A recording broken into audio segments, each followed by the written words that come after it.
¿Qué tal, señores? ¿Cómo están? Muy buenas noches, bienvenidos una semana más a este espacio de debate, a este espacio de tertulia, a la tertulia de la 8 Palencia. Bueno, pues eso es lo que vamos a hacer precisamente durante los próximos 50 minutos aproximadamente. Abordar cuestiones de actualidad que les afectan a todos ustedes directamente. Protagonistas, tres de la lista de nuestros contertulios están hoy aquí con nosotros. Paso a presentárseles para que nos vayamos metiendo en arena, que es importante. Fernando Hermoso, ¿cómo está? Muy buenas noches, bienvenido. Muchas gracias. Pues bien, pasando el verano. Hay que que estamos en febrero. Aunque parezca efectivamente que estamos en primavera. Va a ser un fin de semana extraordinario. Para darse una vuelta perfectamente por la montaña palentina, por ejemplo. Javier Gómez Carga, buenas noches. Que vayan todos a la montaña palentina, que serán bien recibidos. Buenas noches. Buenas noches. Petra García, ¿cómo está? Muy bien. Yo lo de la montaña escueta, palentina... pero contundente, bien, sí, ¿no? Sí, hace muy bueno, pero no te olvides el abrigo por la noche. Sí, eso es fundamental.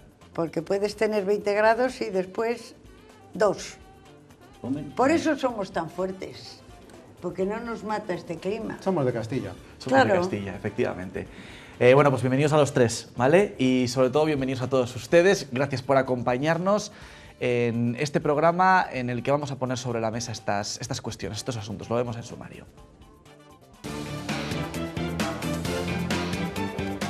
Ahora que se acercan las elecciones, empiezan a publicarse las primeras encuestas tratando de adelantarse a lo que puede pasar el próximo 28 de abril. Según la realizada para RTV CIL, el Partido Socialista ganaría los comicios consiguiendo 119 escaños.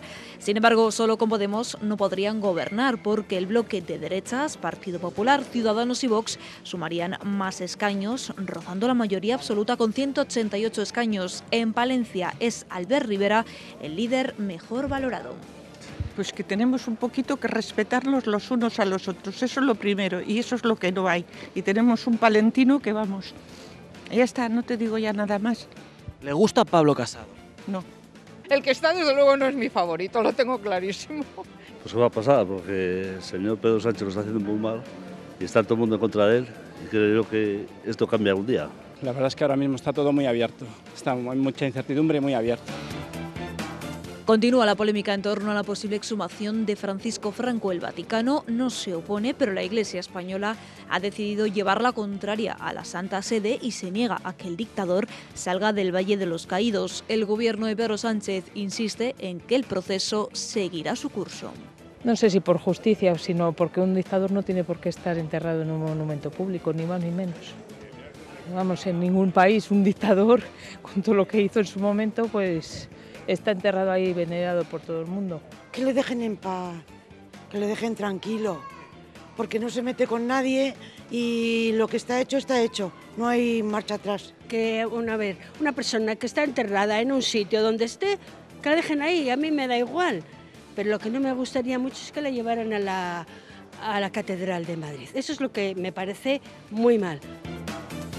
Las mujeres que sufren violencia de género y además viven en el medio rural lo tienen especialmente complicado. El miedo a ser señaladas provoca que muchas mujeres maltratadas que viven en pequeños municipios no se atrevan a contar lo que las está pasando. El número de denuncias es menor en el medio rural a pesar de que las 3 mujeres asesinadas en Palencia desde el año 2003 vivían en localidades de la provincia. La denuncia es básica y que toda la sociedad esté basada en la denuncia para que eso se visualice, me parece que es lo fundamental, y en los pueblos pues lo mismo. En los pueblos lo tienen más difícil. Ahora parece que ya están empezando a pensar que también las mujeres trabajan y que ya van a tener derecho a su seguridad social y a vivir. Porque lo que está claro es que lo que tenemos que conseguir es que las mujeres no dependan de nadie. Por eso, porque tienen menos cultura, porque tienen menos formación y porque dependen mucho de los hombres. Bueno, se lo contábamos, lo escuchaban en nuestro sumario, generosa realización de encuestas. Pues bueno, ya saben, hay que calentar esa carrera electoral que casi ya ha comenzado. El PSOE ganaría en las urnas con hasta 119 escaños, en esa victoria coinciden todas, pero también en que solo con Podemos no podría gobernar. Las derechas suman más que el bloque de izquierdas. PP, Ciudadanos y Vox juntos pueden acariciar la mayoría absoluta o hasta superarla de largo. 188 escaños les otorga en su encuesta La Razón, esta encuesta que publicaba el lunes también RTV. Todos los sondeos coinciden en el batacazo del Partido Popular y de Podemos y en la escalada de Ciudadanos y de Vox. Bueno, encuestas son fotografía de un determinado momento, de una determinada situación, pero bueno, sí que es verdad que son un escáner pues de una situación de un momento y que nos sirve para hacernos una idea de cómo están las cosas, Petra, ¿no? Yo no sé si a usted la experiencia o el seguimiento de los medios de comunicación en elecciones le han servido para pensar que las encuestas siempre funcionan o siempre se equivocan, Hombre, o ¿cuál es su opinión? Ha habido de todo el tema de las encuestas. Lo que pasa es que es un momento como muy excesivamente convulso, casi me atrevería a decir, porque generales, autonómicas, municipales, es una presión la que se mete en la población, que a mí lo de las encuestas me da lo mismo. Aquí el lío le ha armado las andaluzas. La composición que ha habido en las andaluzas ha puesto nervioso, iba a decir a todo Cristo. Es un formato que no se esperaba. Entonces, bueno, la política es lo que es la política. Desde el poder también siempre, casi siempre, unas veces más o menos, se manipula la intención de voto, porque a fin de cuentas no es delito. O sea, al decir una encuesta, un organismo oficial, pues puedes hacer un arreglo intencionado. A mí lo que me gustaría es que la población en general tuviera más criterio y no quedarte con lo último que te cuentan o que te vendan lo imposible. Llamo criterio a decir, vamos a ver, si tú quieres dar, por encima de eso tendrás que tener. 2 meses quedan por delante todavía para las generales, mucho tiempo es, pero sí que es verdad, y lo apuntaba Petra, si se cumplieran estas encuestas, y hacía referencia a las elecciones andaluzas, podría repetirse ese mismo escenario en España que lo que ha pasado en Andalucía recientemente. Yo creo que es el tema que fundamentalmente está sobre la mesa. Nadie lo esperaba en Andalucía, se ha dado. Y ahora, bueno, pues las encuestas son encuestas muy en el momento, tienen una temporalidad muy concreta. Si la hacemos dentro de 15 días que haya ocurrido alguna noticia, seguramente sean contundentemente diferentes. Lo que sí conviene ver es la evolución o la tendencia, porque si vemos una encuesta en concreto, vemos unos resultados, pero lo bueno es echar mano de las encuestas del último año o los 2 últimos años y hacer la línea. Y ahí es donde sí vemos que hay una tendencia a la baja de perder voto del electorado o ganarlo, o formaciones políticas que lo mantienen. Lo que sí es cierto es que el discurso político que van a utilizar todas las fuerzas políticas en estos próximos semanas va a ser el mismo y ya está definido por parte de todos. La izquierda va a decir que vienen las 3 derechas.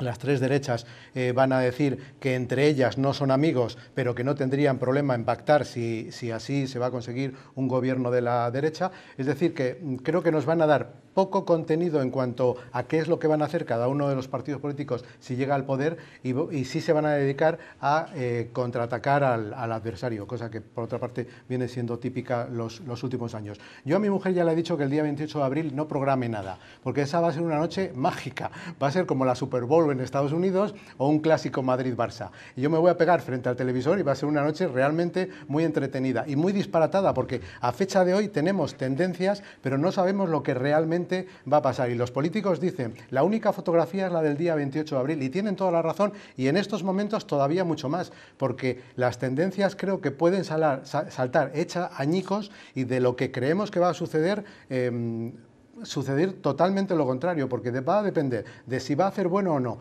de si en Semana Santa la gente va a estar más proclive a escuchar mensajes electorales, de en ese partido, en ese momento, en ese día concreto, si van a conseguir movilizar la izquierda más a sus afiliados o la derecha también lo hacen. Es decir, que yo creo que ahora mismo no se puede decir nada de qué es lo que va a pasar. Yo de aquí a entonces, la verdad que lo voy a vivir con mucha pasión. En cualquier caso, Javier, ¿cree que es posible ese pacto del que tanto se habla de las derechas, PP, Ciudadanos y Vox? ¿Es tan posible como que el Partido Socialista pueda volver a pactar con Podemos y con los independentistas para poder hacerse con una presidencia del gobierno? Bueno, el primero es posible porque se ha hecho en Andalucía, ¿no? Sí. Pero por volver, no podemos pedir a las empresas de encuestas milagros. Es decir, llevan 5 años en los que se les ha roto todo su pensamiento y su armazón y su análisis de encuestas y su cocina. Porque hace 5 años surgen partidos nuevos y ahora en este momento surge otro partido nuevo y entonces las encuestas se basan en regularidades, análisis de la regularidad, pero cuando entra un elemento disruptivo, pues no se les puede pedir milagros. Y además hay otra cuestión que en España solo se pueden hacer encuestas hasta 5 días antes de las elecciones. Cuando dicen, las encuestas no acertaron en Andalucía, era imposible que acertaran.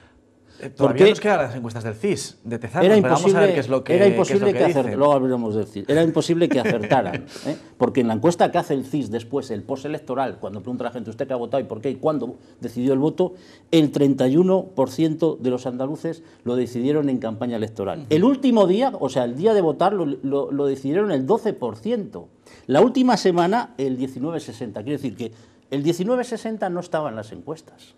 Por lo tanto, no es un error de las encuestas, es un error que se va produciendo, la campaña va en una línea, hay un partido que va subiendo, alguien lo adivinó, este está subiendo, pero no hasta el nivel que no. Entonces, ¿qué es factible ese acuerdo? Le han hecho, ¿no? ¿Qué va a suceder? Depende del relato que se imponga en la campaña electoral. Creo que los partidos harían bien en ocuparse y preocuparse solo por las elecciones generales, porque lo que venga después, sobre todo las autonómicas, excepto municipales en pueblos pequeños y demás, que ahí se vota a la persona, etcétera, lo que venga después va a ser la segunda parte de las generales y no va a cambiar punto arriba, punto abajo, entonces que se preocupen de las generales y ese es el resultado que tendrán después. Con un 40% de indecisos que hablan. Pues es que bueno, pero eso ha sido siempre así. Entonces, ¿qué relato triunfa? El de las derechas, que es un relato territorial, es un relato de Cataluña, es un relato, no podemos hablar de las 3 derechas igual, hay parte de los 3 que tienen hasta un relato antifeminista, antimujer, etcétera, etcétera, o triunfa el relato social, es decir, mejoras sociales, salario mínimo, pensiones, etcétera, etcétera. El relato que triunfe, el que asuma la gente a lo largo de la campaña electoral hasta entonces, dirá quién gana las elecciones. Sí, Javier, y dependerá de la participación. Las últimas hubo un 68% de participación en las generales. Todo lo que supere la cifra del 72-73% querrá decir, desde mi punto de vista, que me equivocaré como siempre, que el PSOE estará en una disposición de superar los 120 diputados posiblemente. A partir de ahí, pues lo que ha dicho Ciudadanos, verá si lo mantiene. Para mí me parece un error terrible decir eso en campaña o en pre-campaña, porque es ponerte a la intemperie de los dos lados, que te sacudan por un lado y por otro. Lo vamos a apuntar para la quiniela, ¿eh? O sea, con 72% bueno, de participación, mayoría absoluta para el partido. No, mayoría absoluta no. Depende de la participación. Si pasa del 72-73%, estaremos hablando posiblemente de 120 escaños, dice. Claro, lo que pasa es que tú dices el apartado social de la izquierda, el relato social, pero que la derecha lo va a intentar enturbiar con el posible pacto con independentistas. Correcto.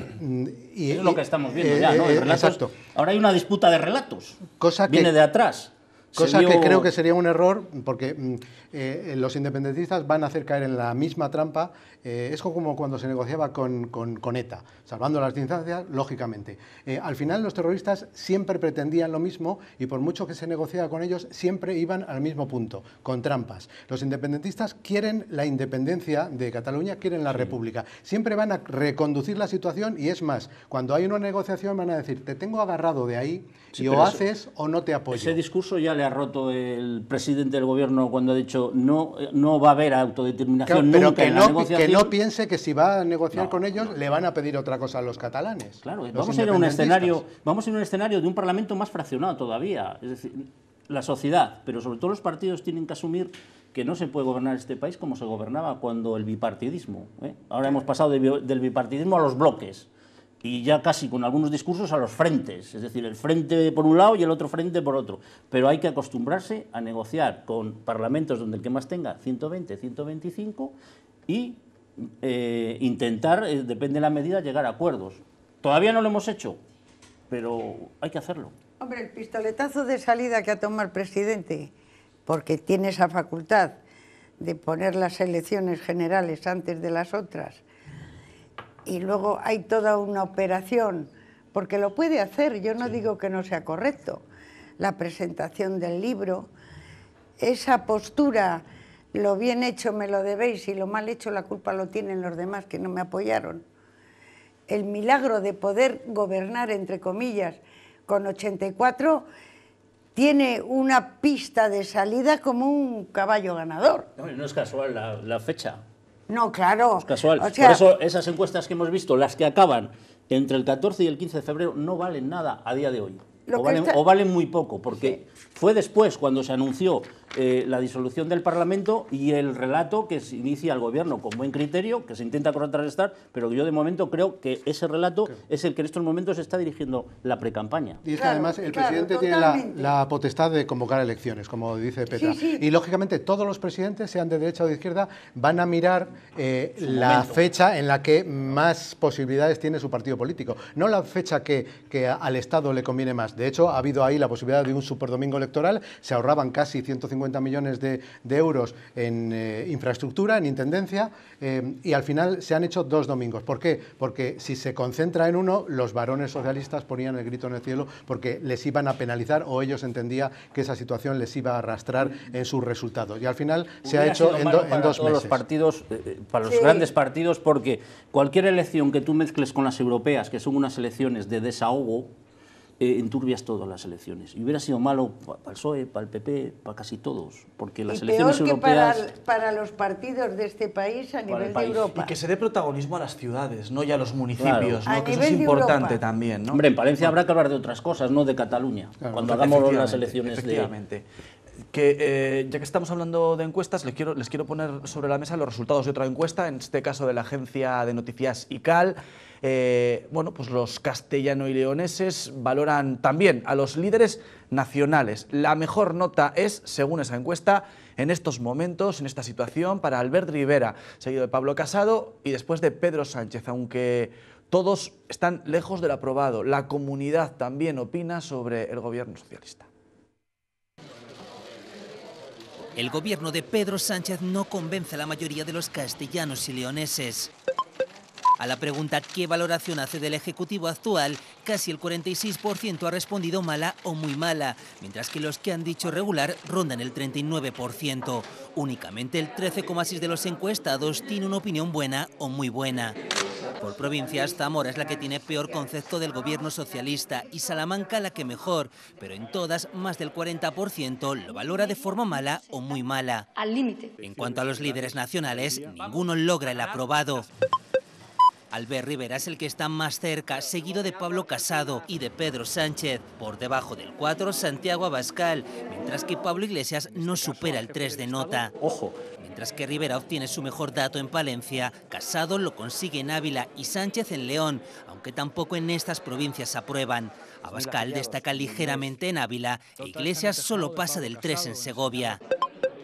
Según la encuesta de Sigma 2 para la agencia de noticias ICAL, a todos les conocen más del 90% de los castellanos y leoneses, excepto al líder de Vox, que no llega al 80%. Bueno, pues conocidos todos, pero todos un cate, un suspenso como un piano, algunos más que otros, ¿eh? Sí. Parece. No, yo... Y además es que hay sorpresa, porque que en Valencia el más valorado sea Rivera y no sea Pablo Casado, que es palentino, llama la atención. Es más valorado en Ávila, que es donde se presenta. ¿Dónde es diputado? Normal eso, nadie es profeta en su tierra y en esta tierra nuestra más. Pero esto da una idea... Pero vamos a ver, si yo creo que lo que hay que mirar es un poco el armazón de los partidos a los que votas, al margen de las caras que veas, porque... ¿Qué es lo que aquí en Castilla y León, qué te da Ciudadanos como armazón? ¿En cuántos municipios está? Entonces, los que tienen...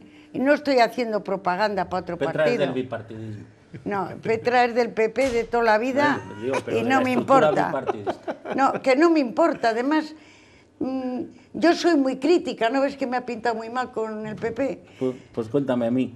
Pues somos dos. No con el PP, digo, con el PSOE. Pero mira, en eso está el principio de cada uno. Que está muy de moda últimamente lo de rebotarse con el partido al que uno pertenece. Sí, mira, ayer Silvia Pues Clemente. si quieren hablamos un poquito de ello, que a lo mejor también... Bueno. Perdone, Petra, que la ha interrumpido. No me interrumpes, todavía me incitas más. Iba a decir una palabra que era confusa. Al hablar de Silvia Clemente, una persona que es capaz de hacer eso, yo la analizo con un poco por dentro. Hay mucho, o sea, vivir toda la vida de la política con cargos de responsabilidad y que pegue un portazo haciendo daño es el colmo de la falta de inteligencia. Será muy mona y ha luchado por estarlo. Bueno, tendrá que trascender todavía el trasfondo de lo que ha pasado, ¿no, Petra? El momento que ha sucedido no es correcto como política. No es correcto. Es querer apuñalar al partido, no a un compañero, porque a fin de cuentas ese está hoy y mañana estará otro, al partido.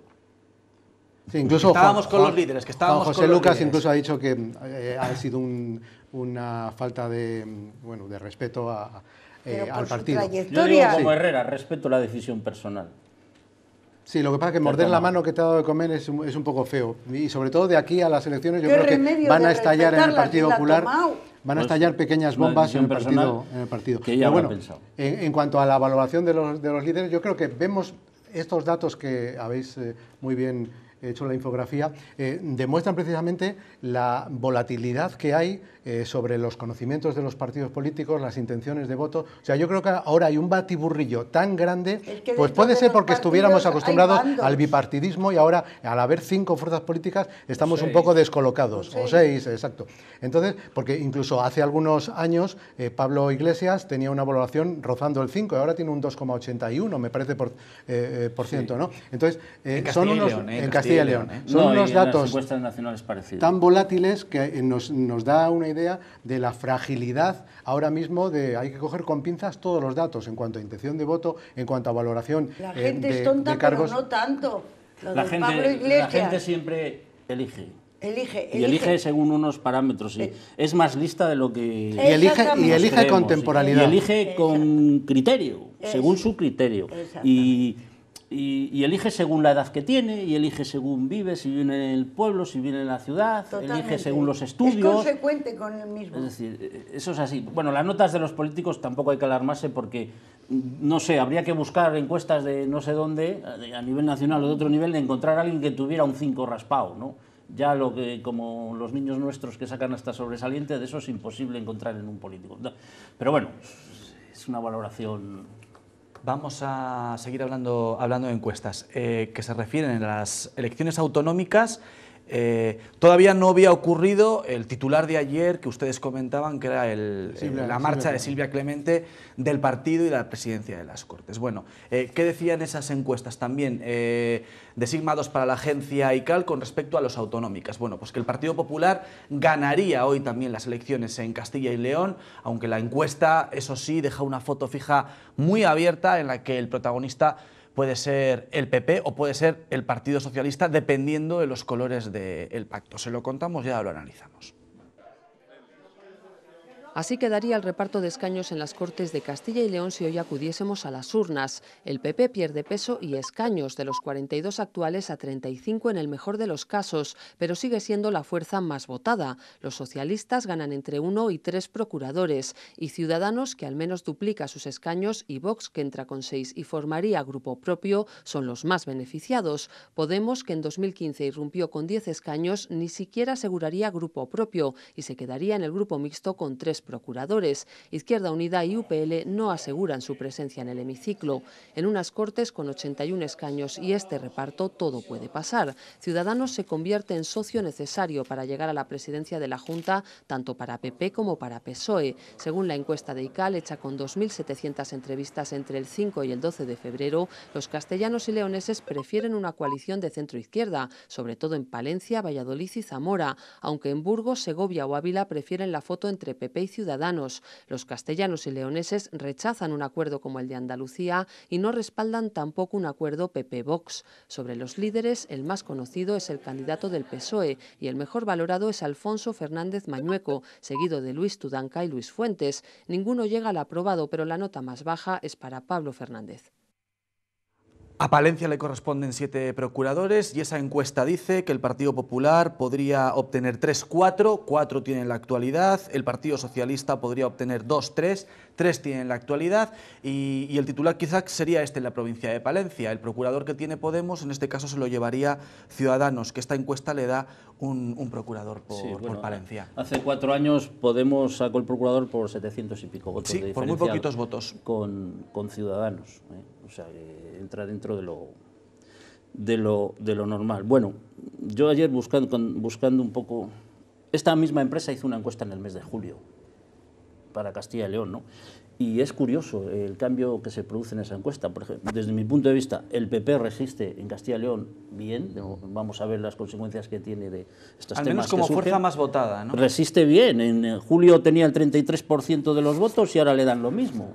Resiste bien, el PSOE se mantiene en lo que estaba en julio, que era la luna de miel del PSOE después de la moción de censura de Pedro Sánchez, incluso la horquilla de escaños, lo que entonces era la más alta, ahora es la menor, 26-28, y Ciudadanos, que aquí se dice va a ser decisivo, posiblemente va a ser decisivo.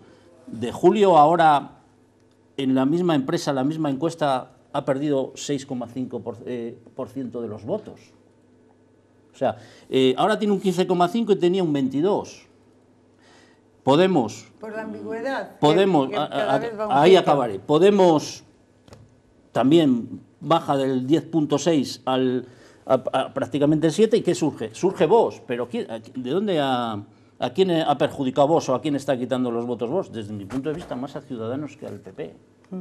Y de ahí viene el discurso último de Rivera, que cada vez es más territorial, más, entre comillas, sin que se moleste nadie, de bandera, y que no va a pactar ni con Pedro Sánchez ni con el PSOE, porque creo que tienen datos que les están diciendo que están perdiendo votos por la margen derecha. Claro, pero eso es un problema. Eso es un problema, porque si tú te dedicas solo a atender un partido que se define de centro y liberal, si tú te dedicas solo a atender la margen derecha, sin que nadie haga nada, y me estoy refiriendo en este caso posiblemente al PSOE, sin que nadie haga nada, aunque se está viendo determinado discurso ya por parte de Pedro Sánchez más moderado y demás, es posible que también pierdas por la otra vertiente. Por lo tanto, ha hecho un triple salto mortal, Ciudadanos. No sé si le va a salir bien. A día de hoy creo que es posible que le salga mal. Sí, es un buen análisis. Sí, la verdad que es muy completo y además teniendo como datos los datos ofrecidos por la misma empresa, no que cojamos diferentes empresas. Yo creo que la gente eso no perdona. O sea, la persona que bandea que aunque el futuro de tanto partido político tiene que ir al entendimiento sí o sí, pero aquí todavía está muy marcado la derecha y la izquierda, que a nivel de Europa se está diluyendo.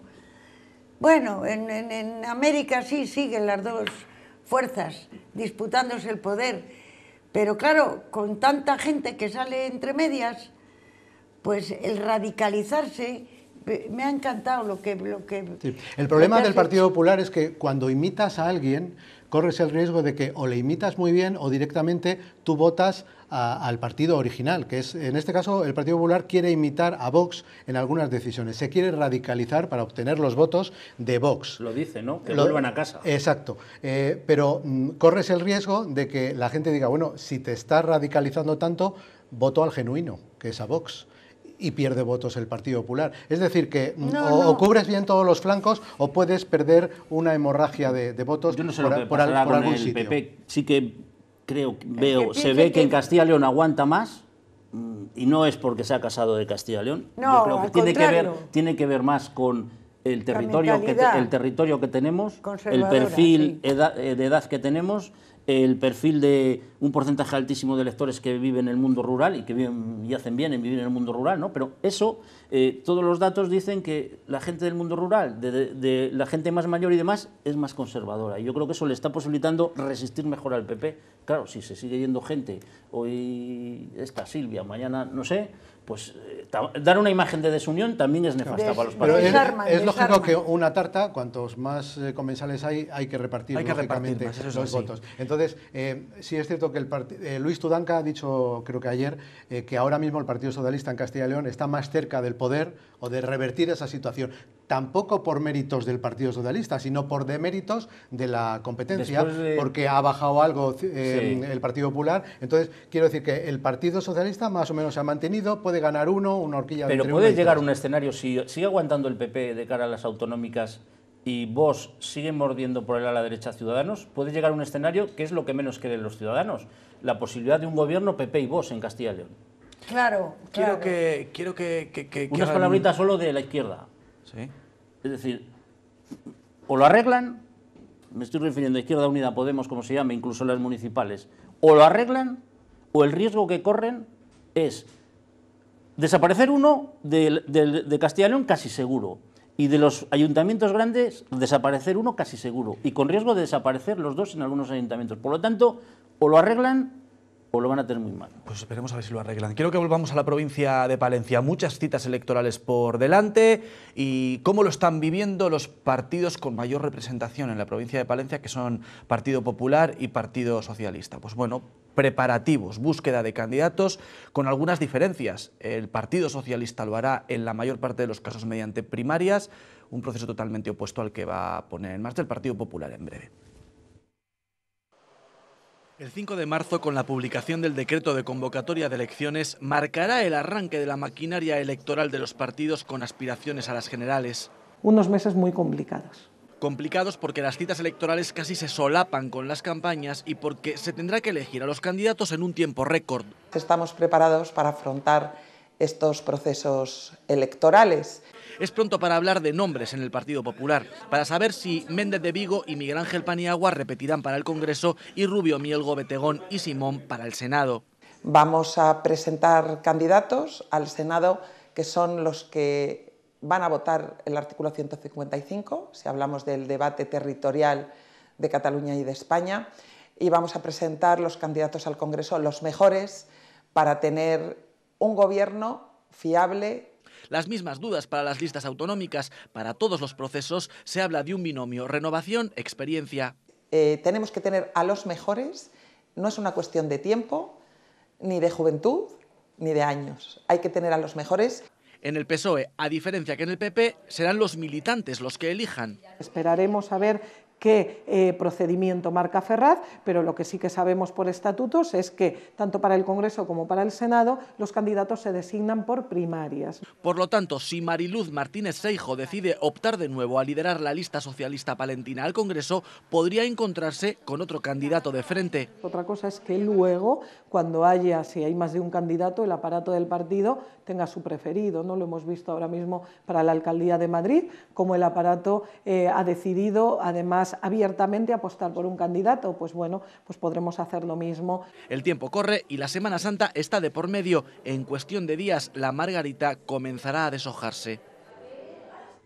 Pues efectivamente, meses intensos con muchísima actividad para los partidos. Nos venimos un poquito a la provincia de Palencia. Escuchaban a los máximos responsables del Partido Popular y del Partido Socialista en la provincia de Palencia. Y bueno, yo veo cómo se están avanzando en los procesos. Es verdad que se mantiene cierta prudencia hasta que se publique en el BOE el decreto de elecciones, que todo parece indicar que va a ser el próximo 5 de marzo. Y así están las cosas. Desde el Partido Socialista incluso ya ponen algún apuntito, si hay primarias, de qué es lo que podría ocurrir.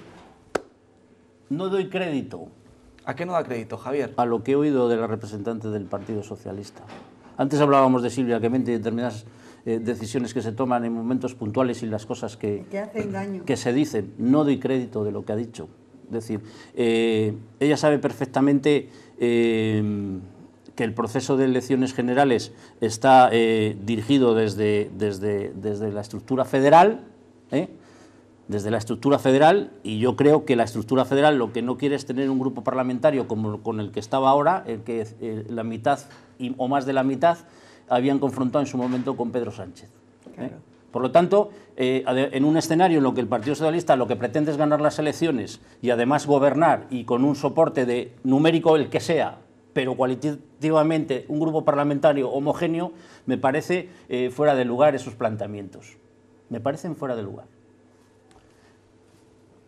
Sí, no, pero incluso en las declaraciones de unos y otros estamos viendo que hay mucha precaución. Las declaraciones que hacen no son tan contundentes como en otras ocasiones. Bueno, se harán primarias, pero luego igual decide, hombre, o se hacen primarias, algo tradicional en el Partido Socialista, o de nada sirve hacer unas primarias para que luego el dedo diga, no, claro, yo opto, lo que pasó hace años con Julio Villarrubia, que al final le quitaron que había sido el elegido mayoritariamente en las primarias. O por otra parte, es cierto que todos se quieren, tanto Pedro Sánchez como Casado, quieren bueno, pues, elegir a los más afines, porque son los que van a tener luego la posibilidad de gobernar. Y ahora mismo hay mucha crítica interna dentro de uno y otro partido, y lo estamos viendo todos los días en los periódicos. Pero sí veo unas declaraciones con mucha cautela, como que no saben dónde posicionarse, como diciendo, luego es el jefe el que va a decidir. No, caso, no sea que el caso del Partido Popular es literalmente así, ¿no? Sí, quiero decir, son candidatos que se eligen. Será el Comité Federal el que apruebe las listas. Sí, eso es lo que dicen los estatutos. Pero los afiliados no verían bien que se apruebe a uno que no sea el elegido en las primarias. Entonces, ¿para qué hacemos primarias? Si en las primarias decimos el candidato es este, que luego el aparato diga, no, no va a ser este, va a ser este otro. Caramba, porque nos habíamos ahorrado las primarias. Yo creo que no va a haber primarias en estos momentos para elegir candidatos. Mira, tú dices que con qué cautela hablan. Yo añadiría una cautela cínica, porque tienen el pescado ya repartido. Y encima, ¿usted cree, Petra, que sí? Totalmente. Que ya tienen todos los nombres en la cabeza. Sí, ¿estás segura? Seguro. Pues yo que creo, pero claro, pues yo que creo que no. Yo que creo que pueden tener nombres, pero al final no saben si el aparato de Madrid va a descolocar. Hay paracaidistas que vienen de Claro, eso es lo que le pero preguntar si usted creía que Ángeles Armisen hace unos años ya tenía el nombre de Méndez de Vigo en la cabeza. No, por eso te digo que tampoco es tan relevante. Pero te quiero decir que el control, tú dices precaución, pero con una gran dosis de cinismo, que nos lo creamos, está en nosotros, no en ellos. Y no poco miedo. Yo no me lo creo.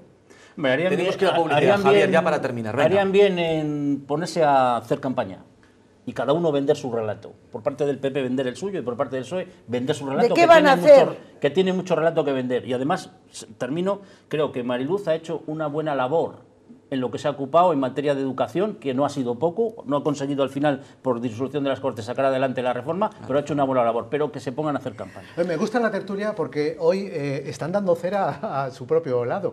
Claro. La izquierda está dando cera, lo que pensamos. Que me parece constructivo. Porque además la autocrítica siempre es positiva para todo en la vida. El secretario de Estado del Vaticano y mano derecha del Papa ha enviado una carta a la vicepresidenta Carmen Calvo, en la que garantiza que la Santa Sede apoya la exhumación de los restos de Franco del Valle de los Caídos y anuncia que forzará al abad del lugar, a Santiago Cantera, a permitir que el gobierno siga con sus planes. Los nietos y la Fundación Francisco Franco confían en que el recurso que presentaron al Tribunal Supremo frente a esa exhumación, pero el Ejecutivo está dispuesto a actuar sin esperar la resolución del Alto Tribunal, que podría demorarse varios años.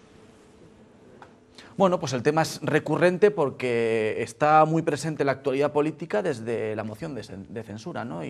y desde la llegada de Pedro Sánchez a la presidencia del gobierno. Ahora hay ese giro de tuerca que sí que es verdad que no sé si sorprender o no, pero bueno, que está ahí, ¿no? Que la Santa Sede, que el Papa diga, bueno, oye, pues vamos adelante con la exhumación. Claro, yo creo que todo tiene pinta de que el gobierno ha tenido conversaciones con el Vaticano y dice, oye, reconduce un poco al abad porque nos está haciendo la puñeta, ¿no?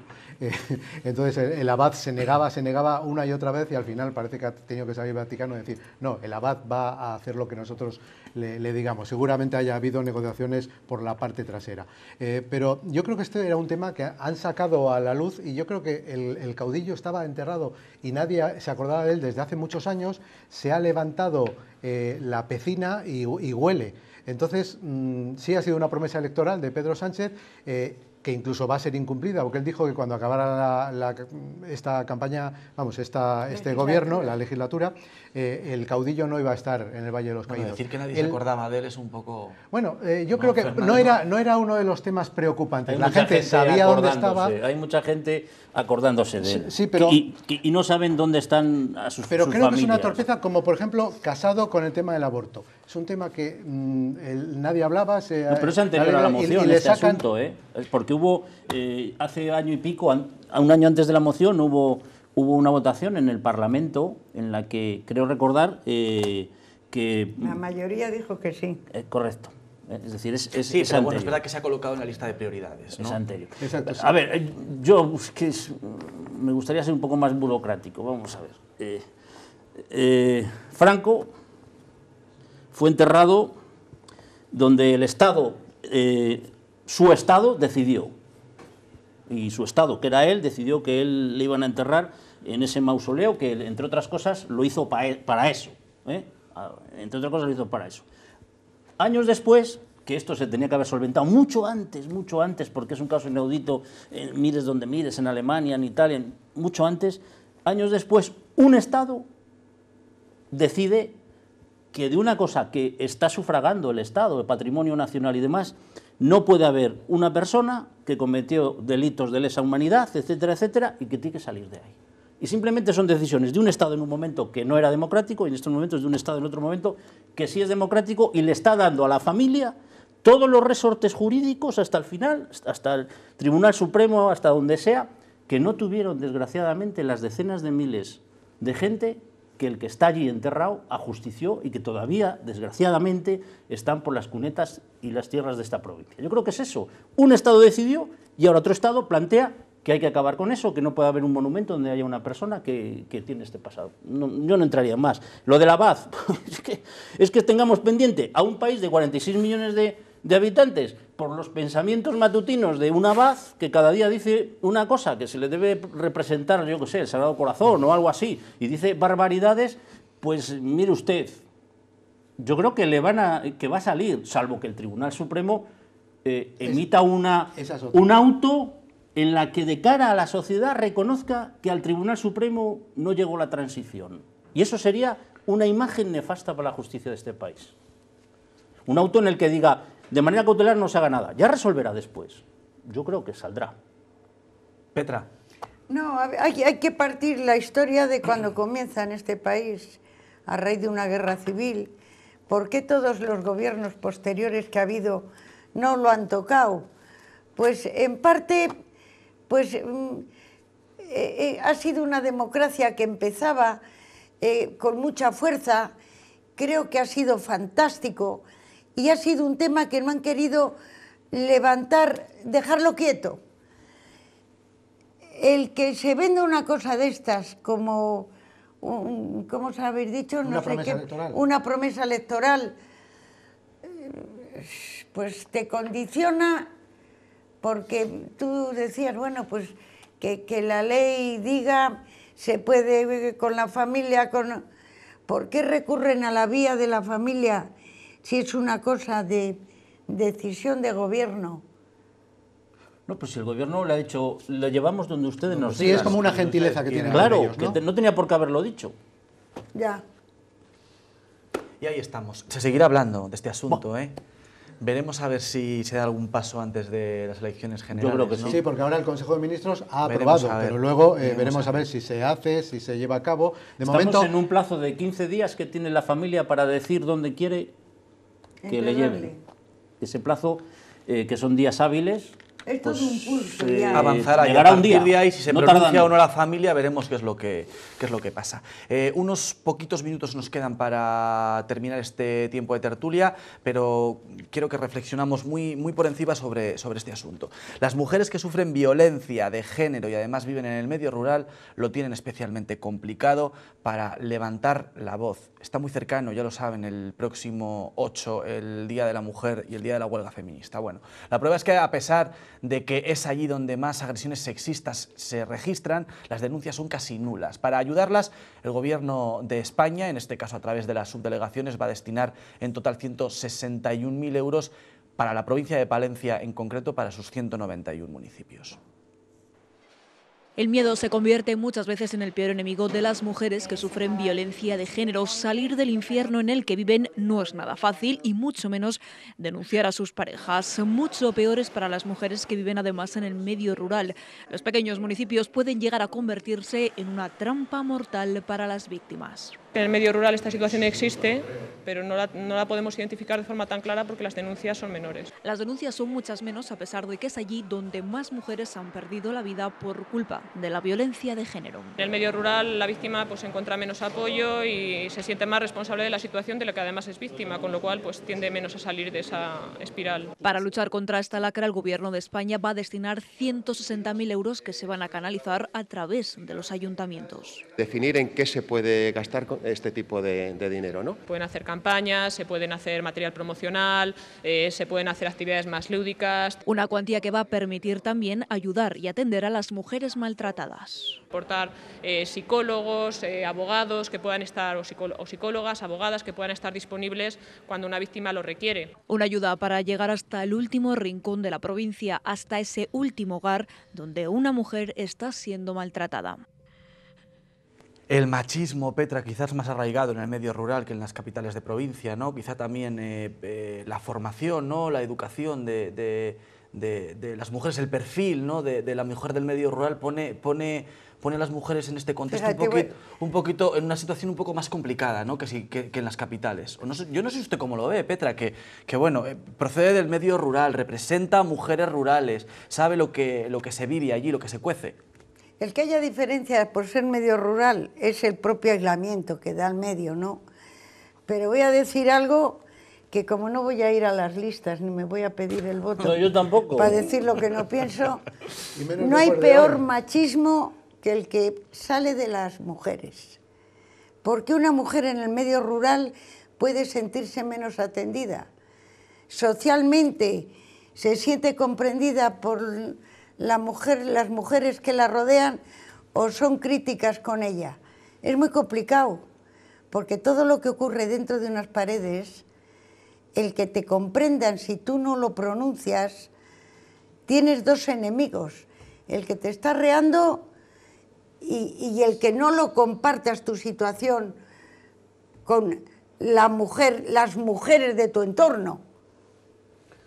Yo creo que es una medida bien pensada, pero no sé si se va a poder desarrollar bien. Yo ayer leía un poco sobre esto y al final la ayuda consiste, todos los ayuntamientos van a tener una ayuda mínima de 589 euros, me parece. Sí, es algo mínimo, es algo mínimo. Y entonces creo que se hace de manera un poco precipitada, ¿no? Pero hay que hacerlo, porque la violencia de género no se puede atajar una vez que se ha producido el crimen o el asesinato. Hay que atajarlo antes y eso pasa por la educación desde los niños, que yo creo que no se está en los colegios y sobre todo en los institutos no se está hablando sobre el problema de la violencia de género, y también yendo a los pueblos, quizás no haciendo charlas, sino pues poniendo una película o tal y luego hablar y tal. Hay que hacerlo. Y en estos momentos más que la violencia de género está siendo atacada, se están poniendo en cuestión que si hay muchas denuncias falsas, que si no todo es verdad, es decir, hay que hacer ese esfuerzo y lo primero que hay que explicar en cada pueblo es dar los datos. Yo ayer buscaba las denuncias falsas de la Fiscalía y resulta que solo el 0,00778 son denuncias falsas. Mínimas, de 1.200.000 denuncias desde el año 2009, solo 96 denuncias falsas. Y hay que metérselo en la cabeza primero a las mujeres, es verdad. Exacto. Es un buen programa, lamentablemente es el del 19, hasta que no haya presupuestos no habrá, va a tener esos problemas de aplicación en los pequeños pueblos, pero hay que hacer un esfuerzo de Hombre, sensibilización. y sobre todo, evaluar muy bien que ese dinero, de esa forma un poco precipitada, no es ninguna herramienta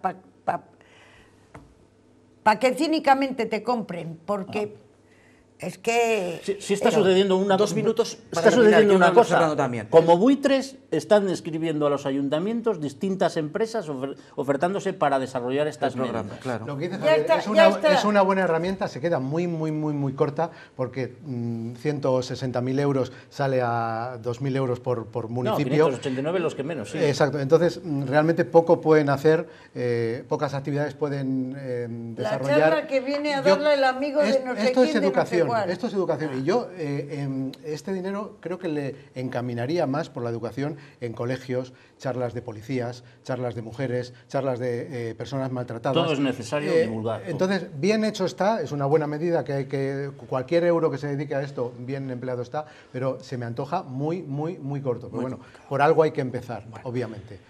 Por algo hay que empezar y por algo hay que terminar. Pues ya está. El tiempo que se va, esto es así, ¿qué vamos a hacer? Que se acaba nuestro tiempo. Gracias a ustedes por habernos acompañado y sobre todo a nuestros contertulios. Fernando Hermoso, gracias. Muchas gracias a vosotros. A mí me gusta mucho la tertulia porque han venido a hacer amigos. No se puede decir que... porque además ha sido... Lo que ya les tenemos. Sí, Javier. Y cambiar de actitud no. Porque Javier, cuando salgas del edificio de la tele, vas a tirar hacia la izquierda o hacia la derecha. No, voy a la inauguración de la Muestra Internacional de Cine de Palencia. Eso es, una... muy buen plan, efectivamente. Venga. Javier Gómez Caloca, muchas gracias también.